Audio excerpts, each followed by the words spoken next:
Hello, guys. Good day. This is Anne of Reinforce Me Club, your fellow positive reinforcer. Today, we are going to talk about overcoming burnout. Have you tried those days wherein you feel tired and drained most of the time at work, at home? You can't able to sleep. You don't have a good quality of sleep, and you don't want to eat. You have headache, muscle pain. You are disconnected to your work, to the world. You don't know where you are. You are irritable. You come to work late and you leave early. You don't want to be there anymore. You procrastinate. You avoid responsibilities in work and in your duties, even though that is really your in line to your responsibilities, but you don't want to be there. You aren't happy at all. Have you experienced those days, those times wherein you've lost your motivation and you feel trapped? Those unhappy days at work, or it could also happen at home, at work, at home. So it's you feel devastated in those times. Well, today we are going to talk about how to prevent it, how to defeat those feelings, those experiences, how to overcome them. you know Burnout is a state of physical, emotional, and mental exhaustion caused by prolonged stress, often related to work or caregiving responsibilities, to mommies and daddies, wherein sometimes or most days they feel fatigue, they feel sick, and it's hard for them to sleep. They don't know if they still like to eat or sleep. Is it necessary? And they feel helpless. They lose they lose their enthusiasm and motivation to engage in the activities that's in front of them, because they are overwhelmed with stress. So they're totally burnout. And to some people, they divert this burnout experiences to alcohol, drugs, and other substances to manage stress in order to cope. It's just that yeah, there's nothing wrong with coping, but sometimes it could be wrong. It could get wrong. Now I'm gonna give you seven tips on how to prevent burnout, before it happens.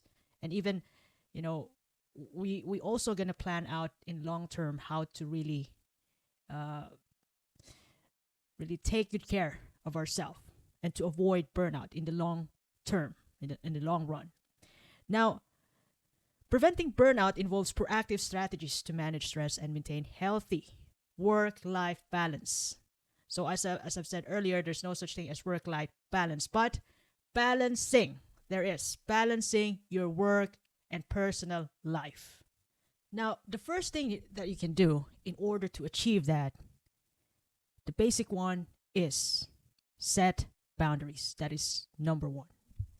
Establish clear boundaries between work and personal life to ensure adequate time for rest. In other words, when you are at work, be at work. When you are at home, be present there. And at work, it's important to set boundaries from those, non-urgent stuff. You prioritize your task. What is the most important thing to be done, which can make you fulfilled at work? So set the urgent, and then make time for the non-urgent, and then maybe might as well you work on the not important and not urgent stuff later. Maybe 30 minutes for that, or 15 minutes before you leave work. Those non-urgent, non-important stuff. Chit chat, like listening to to gossips. You can do that. You focus on the most important, the urgent stuff that has to be done by you. And then the next thing is focus on those important stuff but not urgent. So you can even plan your day, the flow of your day ahead of time. So if you have time really to plan out your day job for tomorrow, like for example when you're at work, you can make time for that. That is important but non-urgent, but that is important for you to secure your future days, the flow of your days in your work. Like for example, for nurses, nursing is quite stressful when you are handling different sorts of patients with different conditions from mild to severe. So if you are handling like you are in the same section for the entire week, and then you know the level of difficulty that you're in today, like if you work 3 times a week or 4 times a week, so you'll be staying in the same section the following day, so you know what's gonna happen the next time around. But if you don't plan it out, you're not intentional, sometimes there could be whirlwind. But if you are intentional at work, you can actually predict what's going to happen next. Even if you could be in a different section. Different section means different set of patients the following day. But when you are working in that specific area for a couple of months or years, and you've handled almost the same cases, then you can actually predict what's going to happen. And if something unexpected comes up, and you've learned from it, and you are going to expect it the next time around, then you know what to do. That's the good thing about our brain, as nurses. And the same is true with other careers. So when you've been through that job for years and years, everything is going to be automatic. When something pops up unexpected, you learn from it, then you'll expect it the next time, and you're getting better. So it's important to plan it out, be intentional at work. So once again, prioritize the urgent and important. Plan out the non-urgent but important. And you can set time, like the end of the day, the end of your shift, for those unimportant, non-urgent stuff. Chit chat, gossiping, taking those calls to help your secretaries or help your colleagues, which is unrelated to you. So those are, bonus for your a good time management. And another thing you can do, number 2, manage workload. Prioritize tasks, delegate when possible, and avoid overcommitting. So prioritize those tasks which is just, within your scope, what is really your job. And to those urgent but not important, though, you can delegate to those stuff to your secretaries, to your if you are a manager, you can delegate to your fellow colleagues or under you. So don't overcommit. Sometimes we overextend our responsibilities in a way that we try to work on those stuff which could be done by other people, by your colleagues, instead of working on your main thing. Avoid overcommitting. Number 3 is take regular breaks. Sometimes, if we keep working constantly for the entire day, we need to be off from those workloads. At least for like 30 minutes, for 45 minutes, or an hour, which is perfectly fine. We need to turn off the switch. Or even, we can even plan out stuff during our break time. When we come back, we become faster, better, because we had a break. Short breaks. And I'm not only talking about breaks during work shift. I mean, that breaks could also be holidays, your vacation. You need to be off work for in a certain period, days away from work. Turn off your brain work so that when you come back, it's going to help you recharge again. And number 4, self-care is important. Practice self-care. Engage in regular physical activities, eat balanced diet, and ensure sufficient sleep. Value sleep because it's also a break for your brain and body and spirit from work. Even though your metabolism, your brain is working while you sleep, but you need it. You need to recharge. And those physical activities, it could be like simple brisk walking outside or going to the gym. You can give out those negative feelings while walking, while you're in the gym. And then come back to your family, recharge, and present at the moment. Number 5, develop a support network. Support network could be your friends, your true friends who wants the best for you, your family, and colleagues for emotional support. You can give out to these people because you trust these people. And they can even give you better perspectives when you have problems at work or in your family. those people who wants the best for you, who wants to see you getting better than before. Number 6, practice mindfulness and relaxation techniques. Utilize meditation, deep breathing exercise, and just walk outside. Just be present and be connected to the nature. Mindfulness. To manage stress. It could be after work or during your break time. I've also observed from, my other staff in our company, you know, those people, they actually go outside for a walk during break time. I can see them walking around at the back of the institution, back of the building, talking and enjoying the sun. So that's also another way for relaxation, a relaxation technique. Mindfulness, yeah, meditation do help. I seldom do meditation.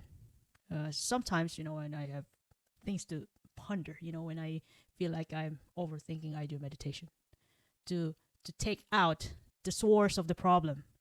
But sometimes, because of meditation too, I also find out that the source of the problem could be, I am about to have my period. Yeah, it's funny, but I can feel that it's my energy, and then I can feel it in my head. Maybe yes, and then when I check on my phone, my menstrual cycle, yes, I'm about to have my periods.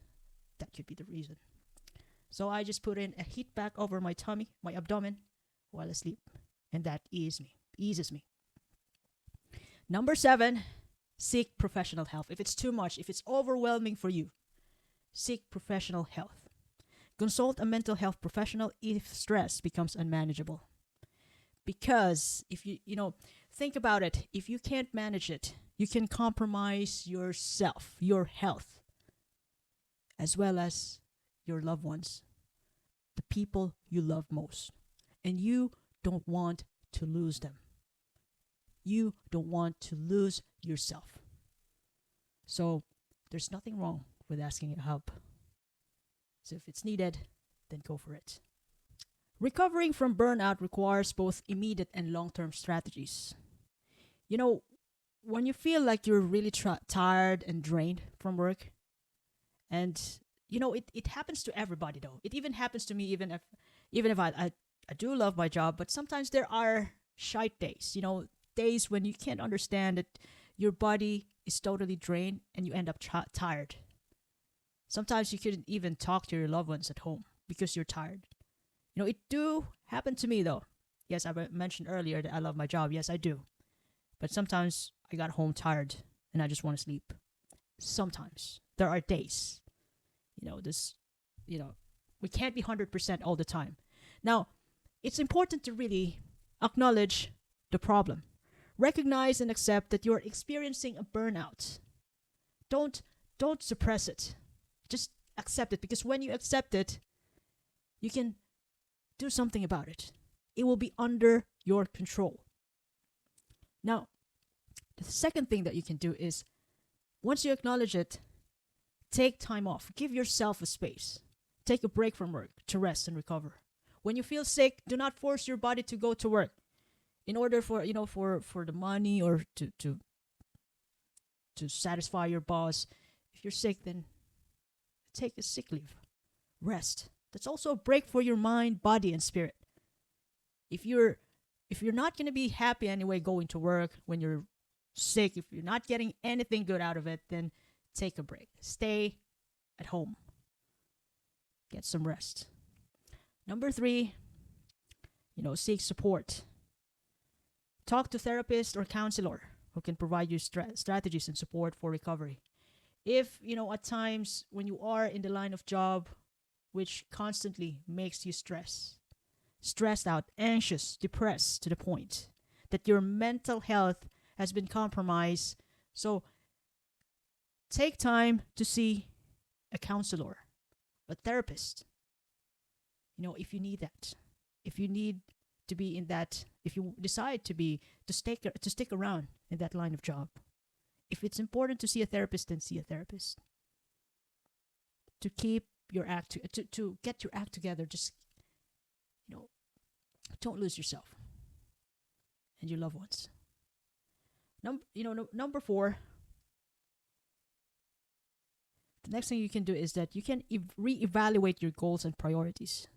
Like, for example, if you really love your job, but you're stressed out over time, and it seems like it's not good for you, you reevaluate it. If it's, you think about it, it's worth pondering. If it's really, yeah, you love that job, but does it really helping you?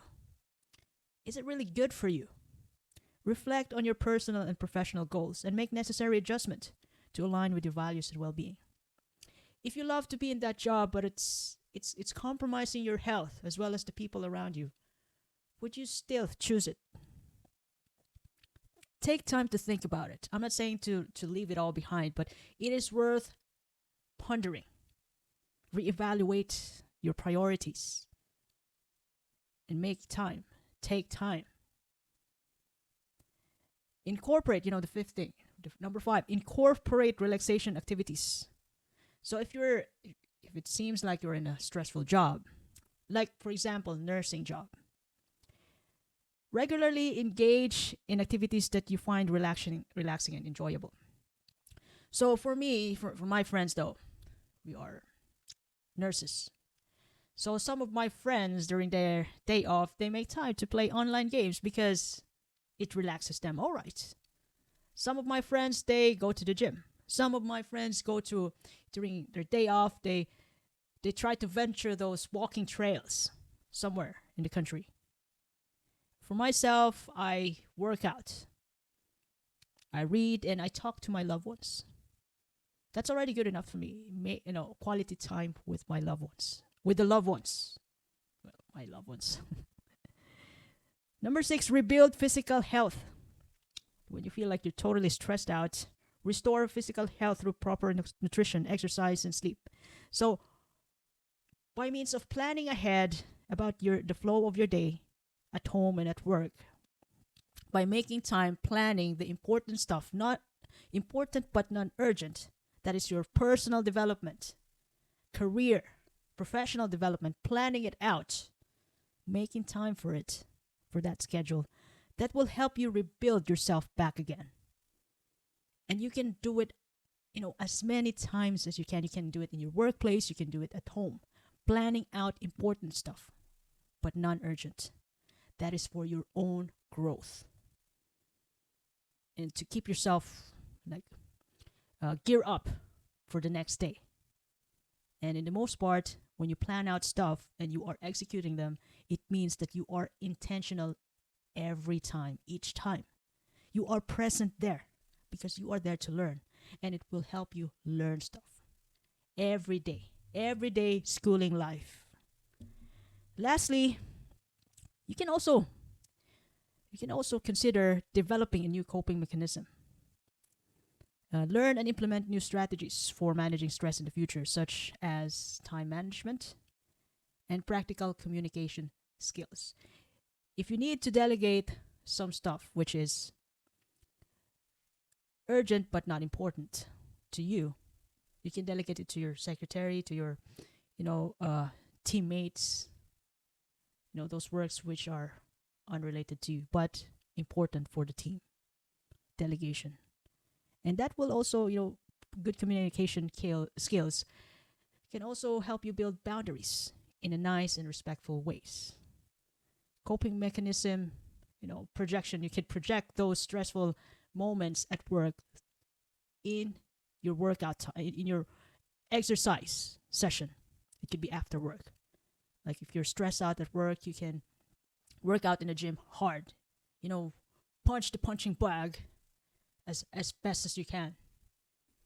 Or you can, when you feel stressed at work, you can plan out a walk. You can walk around the park for half an hour to release those energy, to the negative energies.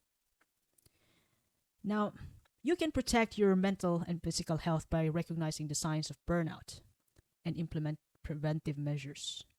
If burnout occurs, taking steps to recover and making long-term changes can help ensure a healthier and a more balanced approach to work and life, your personal life.